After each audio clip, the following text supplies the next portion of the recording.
Năm 1902, trong một quyển chuyên khảo, các học giả người Pháp đã nói rằng sẽ đến một ngày vùng đất mênh mông ngày hôm nay còn bị bỏ hoang này sẽ được canh tác toàn bộ, và do vị trí của mình, Châu Đốc sẽ trở thành một trung tâm thương mại sầm uất của Nam Kỳ.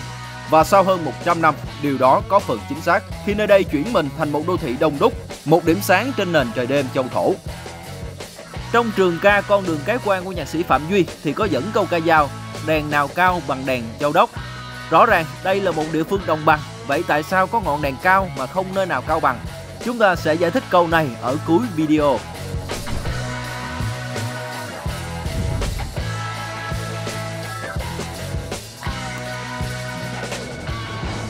Châu Đốc là một thành phố trẻ nằm về phía bắc của tỉnh An Giang, thuộc vùng đồng bằng sông Cửu Long, giáp với huyện Châu Phú ở phía nam, tỉnh Biên ở phía tây. Phía đông bị giới hạn bởi sông Hậu và sông Châu Đốc.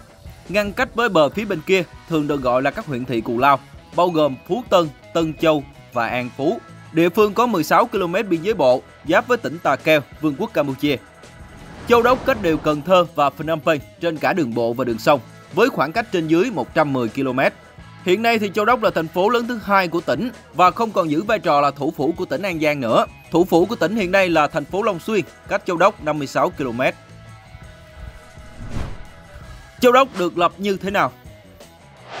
Trong rất nhiều giả thiết về địa danh Châu Đốc thì cá nhân người làm video cảm thấy ấn tượng nhất với giả thiết về sự kết hợp của chữ Châu, một đơn vị hành chính thời phong kiến tương đương với cấp tỉnh, và Đốc trong chữ Đốc bộ, một danh hiệu do vua ban cho người đứng đầu châu hay là tỉnh đó. Tất nhiên là về tính chính xác của giả thiết này thì cần phải được xem xét kỹ lưỡng hơn. Sau khi vùng Hà Tiên được xác lập vào chủ quyền của đất nước thì năm 1757, năm Lê Hiển Tông thứ 18, tức là thời chúa Nguyễn Phúc Khoác ở Đàn Trong, vua Chân Lạp dâng vùng đất Tầm Phong Long cho Đại Việt. Vùng đất mới được chia thành 3 đạo, trong đó thì có đạo Châu Đốc, nơi đặt một cơ quan biên phòng trấn giữ. Năm 1832, vua Minh Mạng chia Nam Kỳ thành 6 tỉnh, trong đó tỉnh An Giang thì kéo dài từ Châu Đốc đến Sa Đéc, rồi Cần Thơ, Hậu Giang, Sóc Trăng ngày nay. Lúc này thì Châu Đốc giữ vai trò là tỉnh lỵ của cả tỉnh An Giang. Năm 1900, dưới thời Pháp, thì tỉnh Châu Đốc được thành lập, giáp với tỉnh Long Xuyên ở phía nam và tỉnh Hà Tiên ở phía tây. Lúc này tỉnh lỵ Châu Đốc đặt tại làng Châu Phú, khu vực trung tâm của thành phố Châu Đốc hiện nay. Năm 1956, tỉnh An Giang được tái lập bằng cách gộp hai tỉnh Châu Đốc và Long Xuyên. Tỉnh lỵ dời về Long Xuyên. Vùng đất Châu Đốc còn nhiều lần chia tách và sáp nhập, trở thành một cái khu vực mà có lịch sử hành chính phức tạp.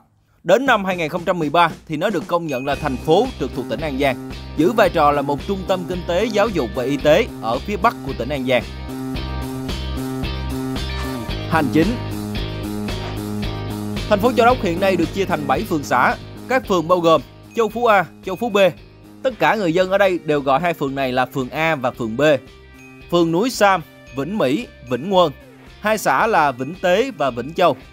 Sở dĩ trong thành phố Châu Đốc hiện nay có hai phường tên là Châu Phú là vì chúng ta nhớ lại nó vốn là trung tâm của làng Châu Phú ngày xưa, và ở giữa thành phố có một ngôi đình là đền thần Châu Phú. Không nên nhầm lẫn với huyện Châu Phú, địa phương nằm về phía nam của thành phố Châu Đốc hiện nay. Thành phố ngã ba sông. Nhìn chung đây là một vùng đất thấp, trước kia thường xuyên bị ngập lụt, thành ra trước thế kỷ 18 gần như không tìm thấy nền văn minh nào trên đất này. Hiện nay, độ cao trung bình trong thành phố là khoảng 1,5 m đến 2 m so với mực nước biển. Riêng ở phía tây có một ngọn núi tên là Vĩnh Tế Sơn hay núi Sam, cao 284 m, tương truyền từng là một vùng đảo. Giờ đây nó là một điều khác lạ nổi lên giữa một vùng đồng bằng mênh mông. Sông Bát Sắc sau khi rời khỏi Phnom Penh thì chảy theo hướng nam, khi vượt qua biên giới Việt Nam thì nó mang tên là sông Hậu. Sông tiếp tục chảy đến Châu Đốc thì đột ngột đổi thành hướng đông nam. Nơi đây cũng chính là điểm giao nhau với một nhánh sông nhỏ hơn là sông Châu Đốc. Thành ra địa phương này còn được gọi là thành phố ngã ba sông. Tại khu vực này thì đa số thời điểm có dòng chảy thuận ra biển với tốc độ lớn. Điều này lý giải tại sao những bờ kè chống sạt lở đã có ở Châu Đốc từ thế kỷ trước rồi. Hiện nay phía bên bờ Tân Châu lại trở thành một điểm nóng về sạt lở của tỉnh An Giang. Thỉnh thoảng thì nó lại xảy ra dòng chảy ngược trên cả sông Hậu và sông Châu Đốc. Nó phụ thuộc vào thủy triều và mực nước đầu nguồn. Tại thành phố có trạm thủy văn Châu Đốc, quan trọng nhất nhì ở trong khu vực, là nơi theo dõi diễn tiến mực nước lũ cho toàn bộ đồng bằng. Năm 1819, tại bờ hữu của sông Châu Đốc, một con kênh được rạch thẳng ra biển Tây giúp kết nối Châu Đốc với Hà Tiên. Sau này được gọi là kênh Vĩnh Tế. Sự phát triển của vùng đất Châu Đốc gắn liền với sự ra đời của con kênh, tạo thành một sự hỗ trợ qua lại giữa Hà Tiên và Châu Đốc.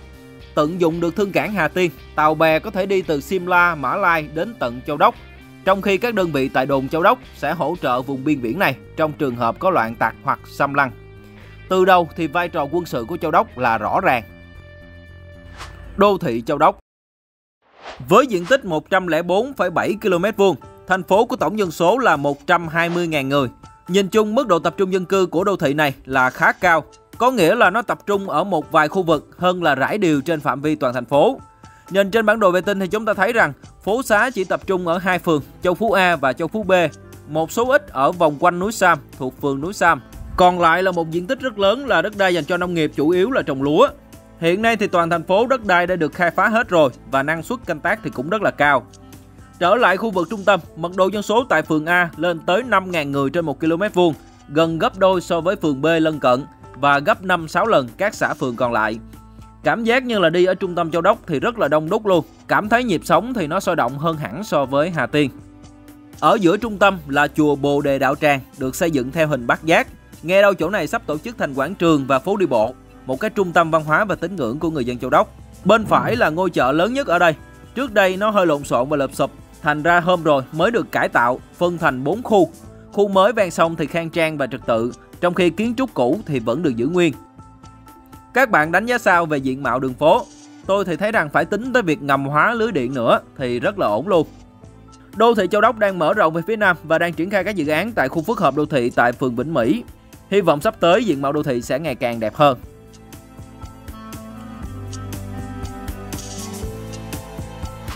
Giao thông. Đường giao thông nội ô thì vẫn còn nhỏ, vẫn còn nhiều việc phải làm khi mà địa phương đang phấn đấu lên đô thị loại 1.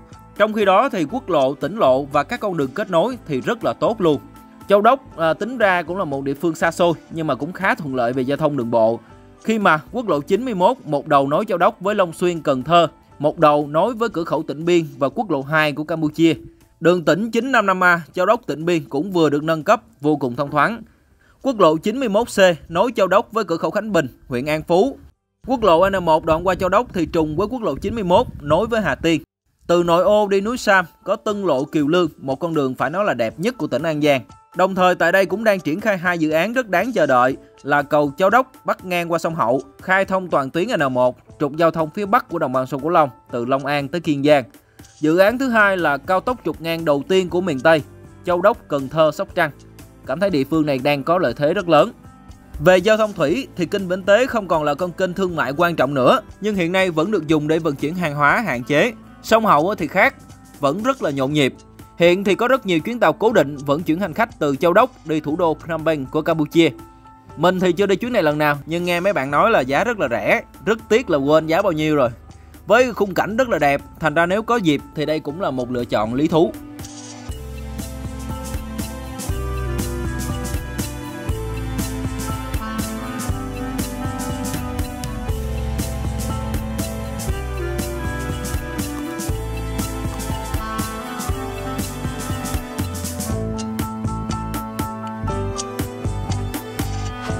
Kinh tế. Nãy giờ nói cửa khẩu nhiều nhưng mà thực ra đều không nằm trên địa bàn Châu Đốc. Nếu mà các bạn không xem trên bản đồ thì không nghĩ Châu Đốc là một thành phố biên giới đâu, tại vì tính chất biên giới của Châu Đốc là không có luôn. Hoạt động kinh tế biên mậu giữa Châu Đốc và nước bạn Campuchia là rất ít, chỉ có một cái khu gọi là chợ Gò buôn bán các mặt hàng điện tử và nó cũng rất heo hút, không có lộ thiên. Sẽ không thấy người dân nước bạn hay các phương tiện giao thông ngoại quốc trên đường phố Châu Đốc. Sở dĩ như vậy là vì bên kia biên giới Châu Đốc là một vùng trũng, thường xuyên bị ngập lụt mỗi khi lũ, không có một đô thị nào liền kề. Thành ra hoạt động ngoại thương ở Châu Đốc rất hạn chế. Đổi lại việc trao đổi hàng hóa, kinh doanh nội vùng thì rất là sôi động. Riêng chợ mới Châu Đốc đã có hơn 1.100 lô sạp với hơn 1.000 hộ kinh doanh cá thể. Kinh doanh thuận lợi khi mà địa phương này là một trung tâm du lịch của tỉnh, nơi đón lượng khách du lịch nhiều nhất của tỉnh An Giang. Trong tổng số 7,5 triệu lượt khách đến An Giang năm rồi, thì riêng Châu Đốc đã đón trên 4 triệu.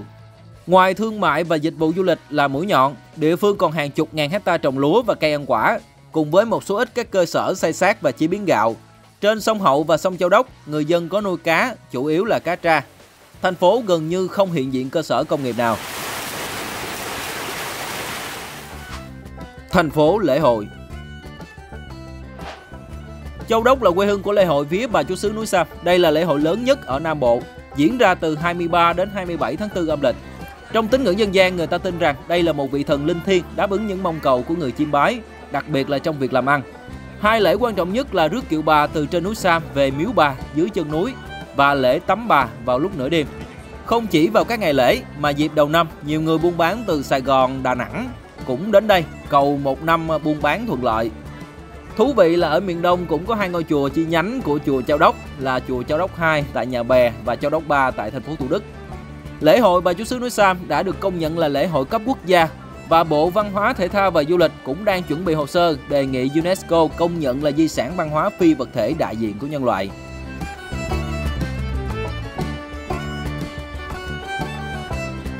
Ngoài ra thì địa phương còn có lễ nghinh ông hay dân gian gọi là rước ông Châu Xương vào rằm tháng Giêng, pha trộn văn hóa giữa người Hoa và người Việt. Với ý nghĩa là xua đuổi tà ma, cầu năm mới, sức khỏe. Đoàn người sẽ diễu hành một vòng xung quanh núi Sam. Trong lúc di chuyển thì đoàn sẽ dừng lại để mà người dân đến sinh lộc. Gần đây địa phương còn tổ chức lễ hội mắm Nam Bộ nhằm tôn vinh nghề làm mắm Châu Đốc và giao lưu văn hóa giữa các cộng đồng. Người Châu Đốc. Thành phố là địa bàn sinh sống của 4 dân tộc Kinh, Khmer, Hoa và Chăm. Tuy vậy thì Châu Đốc khá khác biệt ở một chỗ là nó không có sự khác biệt. Có nghĩa là dấu ấn của các nhóm dân tộc khác thì nó không có rõ ràng. Ví dụ như là người Hoa thì dấu ấn cũng không có rõ nét, không giống như là Sa Đéc, Rạch Giá hay Mỹ Tho. Còn về dấu ấn người Chăm ở Châu Đốc thì cũng mờ nhạt, không như An Phú hay là Tân Châu. Trên địa bàn thì hình như không có thánh đường người Chăm nào. Còn văn hóa Khmer thì cũng không có dễ thấy, không giống như Tịnh Biên hay Tri Tôn. Tôi đến Châu Đốc rất là nhiều lần nhưng mà không có thấy cái chùa Khmer nào hết. Có chăng sự hiện diện của các cộng đồng dân cư thì các bạn có thể thấy trong các ngày lễ hội văn hóa cộng đồng mà chúng ta xem lúc nãy. Người dân Châu Đốc thì nhìn chung là tốt bụng hay giúp đỡ người khác. Nhưng có một điều này không biết là có nên nói hay không. Theo nhìn nhận chủ quan thì một số người khá là thẳng thắn và nóng tính. Khi mà vô mấy khu chợ thì hầu như ngày nào cũng thấy người ta chửi thề, xung đột với nhau á. Một số khu thì còn chèo kéo và thực hành mê tín dị đoan. Nó đã được cải thiện rất nhiều so với 5-6 năm trước. Thật lòng mà nói, sự can thiệp của địa phương là rất đáng ghi nhận. Hy vọng sắp tới là nó sẽ chuyển biến theo một chiều hướng tốt, đúng với tinh thần của thành phố văn minh, hiện đại và an toàn. Văn hóa đình làng vẫn còn giữ ở Châu Đốc để nhớ về một thời lập làng khẩn hoang vùng đất Châu Đốc. Trong đó có hai ngôi đình tiêu biểu là đình Châu Phú ở trung tâm thành phố và đình Vĩnh Nguồn tại ngay đầu kinh Vĩnh Tế. Đây là những ngôi đình có kiến trúc đẹp và lâu đời nhất của tỉnh An Giang. Đa số dân cư theo đạo Phật. Trên địa bàn có nhiều ngôi chùa như là Tây An, chùa Huỳnh Đạo, chùa Hang, Phước Điền Tự hay là chùa Bồ Đề Đạo Tràng lúc nãy chúng ta có nói. Nói thêm một chút về ngôi chùa này, nó được xem là trung tâm văn hóa của đa số người dân Châu Đốc. Tên chùa được đặt tên theo thành phố Bodh Gaya, Ấn Độ, nơi mà Đức Phật Thích Ca thành đạo. Người ta nói rằng cây bồ đề trong sân chùa này đã được chiết từ cây bồ đề bên Ấn Độ và nó được xem là cây bồ đề lâu năm nhất của tỉnh. Hàng năm thì tại đây diễn ra các ngày lễ chính như là Thượng Nguồn, Trung Nguồn, Hạ Nguồn, tức là rằm tháng Giêng, tháng 7 và tháng 10. Ở địa phương thì có một cái tục lệ bất thành văn, đó là nếu ai từ giã cõi trần thì sẽ được xe diễu hành chở ngang qua hoặc là dừng lại ngôi chùa với ý nghĩa là bố cáo với các vị thần linh và trời đất quê hương về sự ra đi của họ. Thậm chí là tục lệ này còn được thực hiện đối với một số ít người ở xa khu vực Châu Đốc. Đèn nào cao bằng đèn Châu Đốc? Chắc các bạn cũng đã từng nghe câu ca dao đèn nào cao bằng đèn Châu Đốc, gió nào độc bằng gió Gò Công. Hôm nay chúng ta sẽ cùng giải thích vế thứ nhất của câu ca dao này. Tại vì đây là ca dao nên rất khó xác định thời điểm nó ra đời và hàm ý ở trong đó. Thành ra có hai cách giải thích mà nó liên quan đến lịch sử của vùng đất này. Thứ nhất, vào thời Pháp thuộc, sông Hậu trước mặt thị xã Châu Đốc vốn là một tuyến đường thủy quan trọng của đồng bằng sông Cửu Long. Do sông rất rộng và có nhiều cồn ở giữa nên là người Pháp đã đặt lên một ngọn đèn cao, chưa rõ là địa điểm ở đâu, nhằm làm mốc cho tàu thuyền qua lại. Khá nghi ngờ tại vì mới gần 100 năm gần đây thôi nhưng mà lại không tìm được ngọn đèn này ở đâu. Hôm nào phải tìm cho bằng được thì mới tin. Thực ra về mặt logic mà nói, câu ca dao trên đề cập đến sự khắc nghiệt, khó khăn khi mà người Việt vào vùng đất mới. Bởi vì ở vế sau của nó là thổi ngọn đông phong, đêm lạc vợ xa chồng, đêm nằm nghĩ lại, nước mắt hồng tuôn rơi. Nếu giả sử nó chỉ là một ngọn đèn điều hướng thôi thì nó không có ăn nhập gì với câu gió độc Gò Công và không có khiến người ta phải rơi nước mắt hồng. Vào khoảng năm 1954 khi Hiệp định Geneva chia cách hai miền thì nhạc sĩ Phạm Duy viết trường ca Con đường cái quan với 3 phần Bắc Trung Nam. Ở trong phần miền Nam thì có đoạn: đèn nào cao cho bằng đèn Châu Đốc, gió nào độc cho bằng gió Gò Công, vợ chồng son đã nuôi lòng ước mong, thuận vợ chồng ta cùng tác biển Đông. Hay là tới đây lạ xứ quen người, trăm bề mà nhũng nhặn đừng cười tôi nghe. Tất cả nó đều đặt trong một bối cảnh là người về vùng đất mới, và có lẽ là để nhớ lại một công cuộc nam tiến của tiền nhân, thành ra sẽ có giả thiết thứ hai. Năm 1819 hoặc năm 1820 thì con kênh Vĩnh Tế được đào. Trong chuyên khảo về tỉnh Châu Đốc nói rằng trấn thủ Nguyễn Văn Thoại cùng trưởng cơ Phan Văn Tuyên đốc suốt 5.000 thường dân và binh lính, sau thêm 500 dân binh lấy từ đồn Oai Viễn để đào kênh. Và trên bản đồ thì chúng ta thấy rằng nó thẳng tắp, mà ngày đó thì chưa có định vị gì hết. Làm được cái việc này phải nói là rất kỳ công. Tương truyền vào ban đêm, người ta sẽ dùng những ngọn đuốc để treo cao lên để dân binh nhắm hướng mà đào. Việc đào kênh thì vô cùng vất vả và có phần thống khổ. Thành ra đèn Châu Đốc có thể là một ngọn đuốc cao này. Nhắc tới ngọn đèn là nhắc tới thời kỳ nhiều gian truân. Thực ra đến lúc này thì người làm video vẫn chưa được tiếp cận được cái bản ghi chép về sự kiện đốt đuốc.